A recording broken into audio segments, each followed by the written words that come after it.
의사의 진단을 받아 보험금을 청구했는데도 합의금이나 보험금 문제로 보험회사와 다툰 경험 한두 번은 있으실 겁니다.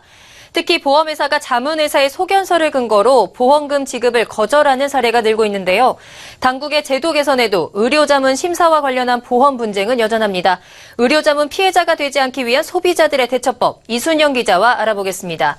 이 기자, 먼저 국내에서 발생하는 보험 분쟁 중에서 의료자문 심사와 관련한 것들이 얼마나 됩니까? 네, 먼저 보험사 자문위는 이 보험사에서 자문료를 받고 환자에 대한 그 소견을 검증해주는 의사를 말하는데요. 이 보험회사 자문위에 대한 신뢰성 부족으로 인해서 의료 분쟁 감정이 증가하는 추세입니다. 네. 예, 금감원에 따르면 국내 의료자문 심사 관련 보험 분쟁 건수는 지난해 말 기준 2,112건으로 집계가 됐는데요. 이는 3년 전보다 55%나 증가한 수치입니다. 네, 자문위는 말씀하신 대로 전문의가 아닙니까? 그런데도 신뢰성이 부족해서 문제가 생긴다는 게 선뜻 이해는 가지 않는데요. 어떤 문제가 있는 겁니까?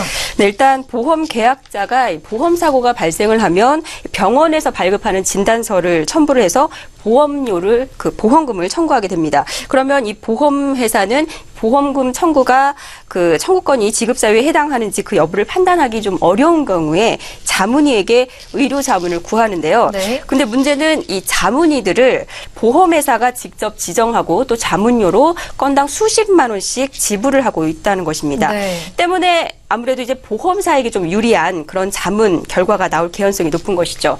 실제로 지난 1월 한국소비자원은 자체 의료자문을 근거로 보험사가 보험금 지급을 거절한 비율이 20.3%다라고 밝힌 바 있는데요.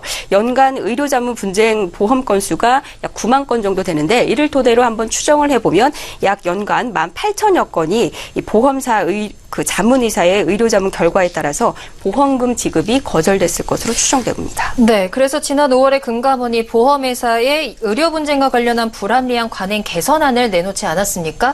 그런데도 금감원의 이 보험 분쟁 조정이 유명무실하다라는 평가가 나오고 있다고요.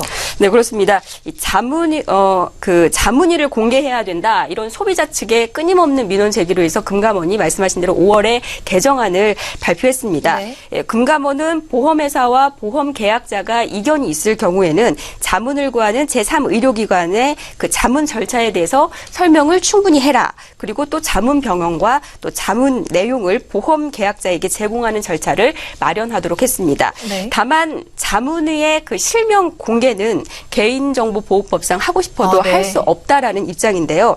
이에 대해서 전문가들은 자문 병원과 과만 공개가 되는 것은 의미가 없다. 이렇게 주장을 합니다.